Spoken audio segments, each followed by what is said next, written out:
All right, new day, another thing to practice. You know what I mean? That's just what you do. If you work out, you're working out in that day. If you play music, you're playing music that day. So I guess I'll develop this thing over a couple of posts, but I'll keep it as basic as possible this first time, and I'll make this quick because I like quick videos. But so just triads and triad inversions. So let's just take 3 string pairs at a time, like 3 strings at a time. So let's do the 6E string, 5A string, and 4D string.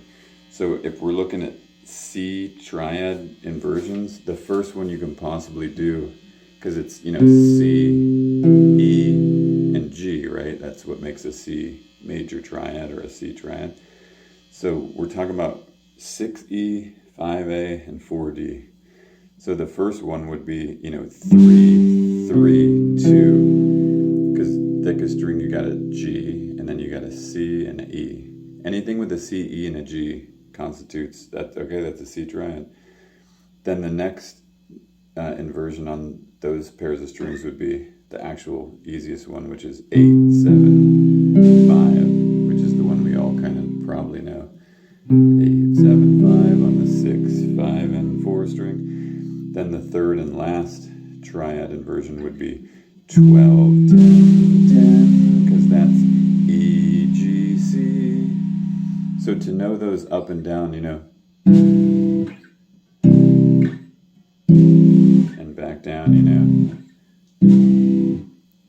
is the first concept. If you don't already know that, start doing that, and then I'll build on that with the next post or whatever. But essentially, you're going to want to do that on all 3 string pairs. So let's say you're on the 5, 4, and 3 strings.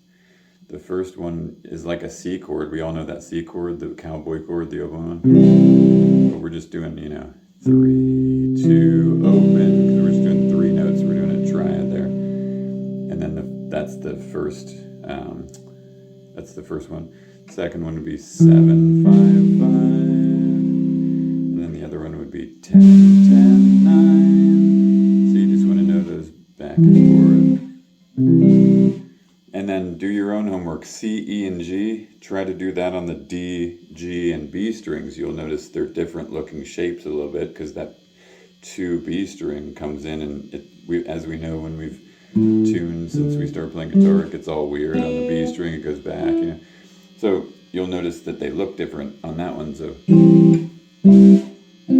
and then of course on the G, B, and 1E strings, the triad pairs look kind of like different shapes a little bit too.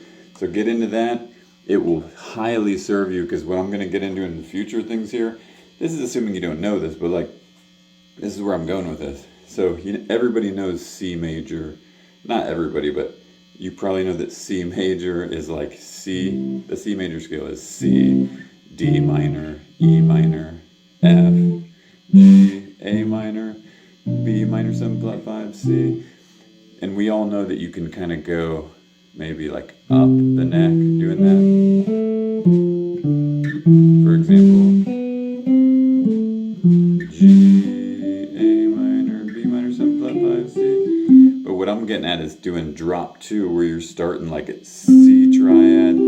Then instead of going up to your D minor, you're doing the next closest D minor inversion of those 3 types of inversions.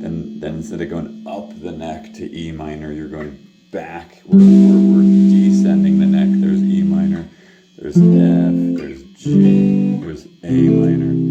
Then you got to go back up, I guess, to B minor 7 flat 5, and then we're still going back to C. So that's the kind of shit, that drop 2 stuff is where I'm going with this.